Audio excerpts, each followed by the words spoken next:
د ننګرهار مرستیال والي د درې ولسوالیو مخورو سره د اوبو ستونزې حل په موخه ولیدل. د ننګرهار مرستیال والي مولوي سید احمد بنوري د بټي شینوارو او مومندرې ولسوالیو مخورو سره په ناسته کې کروندو ته د اوبو ورکړې ستونزه واورېده او په حل یې د همکارۍ ډاډ ورکړ. د افغانستان اسلامي امارت د ریاست الوزرا اداري مرستیال مولوي عبدالسلام حنفي تیره ورځ د اهل تشیع یو شمېر علماو او متنفذینو سره وکتل. په دغه کتنه کې د ریاست الوزرا اداري مرستیال زیاته کړه اسلامي امارت د ټول افغان ملت د سرتاسري امنیت د تأمین لپاره جدي هڅې کوي. د افغاني سرې میاشتې سرپرست عمومي رئیس مولوي مطیع الله خالص سعودي عربستان ته د خپل رسمي سفر په لړ کې د اسلامي پرختیایي بانک له ځانګړي سلاکار او د افغانستان د برخې مسؤل انجینر محمد بن جمال ارساعتي سره وکتل. په دغه کتنه کې د افغاني سرې میاشتې سرپرست عمومي رئیس د افغاني سرې میاشتې له لورې د سوري زړه په ناروغۍ د اخته ماشومانو د درملنې لپاره د جوړ شوي ځانګړي روغتون د تجهیز غوښتنه هم وکړه.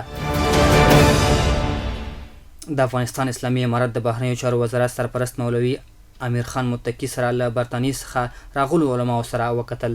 د بهرنیو چارو وزارت مرستیال واین حافظ ضیا احمد په خپله ټویټر پاڼه لیکلي چې په کتنه کې د بهرنیو چارو وزارت سرپرست راغلو میلمنو ته تر هرکلي وروسته د هېواد په عمومي حالاتو خبرې وکړي او غوښتنه یې وکړه چې د افغانستان حقیقي انځور تر نړۍ او خپلو ولسونو ورسوي.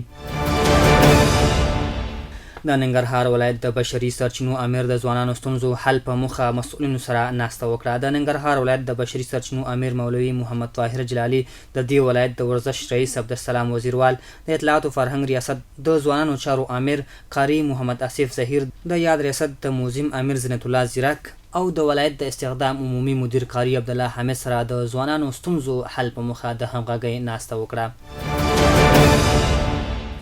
ملي دفاع وزارت د هوایي ځواک له لوري د دوو روسي هلیکاپټرو د ترمیم او الوتنې ته د چمتو کېدو خبر ورکړی دی. دغه وزارت په یو خبرپاڼه کې ویلي چې د ملي دفاع وزارت اړوند هوایي ځواک د تخنیکي او مسلکي ټیم د دوامداره هڅو په لړ کې 2 MI-18 او بله MI-15 روسي نظامي هلیکاپټرې چې د تېرې ادارې له لوري تخریب شوي ترمیم او الوتنې ته چمتو شوي دي. د ځوانانو لخوا په زیاته کچه د خواله رسنیو کاریدو کتاب لوستنه یا مطالعه کمرنګه کړې ده. ننګرهار میشتي لیکوالان او لوستي ځوانان وایي په دې وروستیو کې له مطالعې سره په دغه ولایت کې د خلکو د مینې او علاقې کمیدو لامل ټولنیزو رسنیو ته د ځوانانو مخه کول او ډیر کارول دي چې ځوانان یې له کتاب لوستنې لرې کړي دي.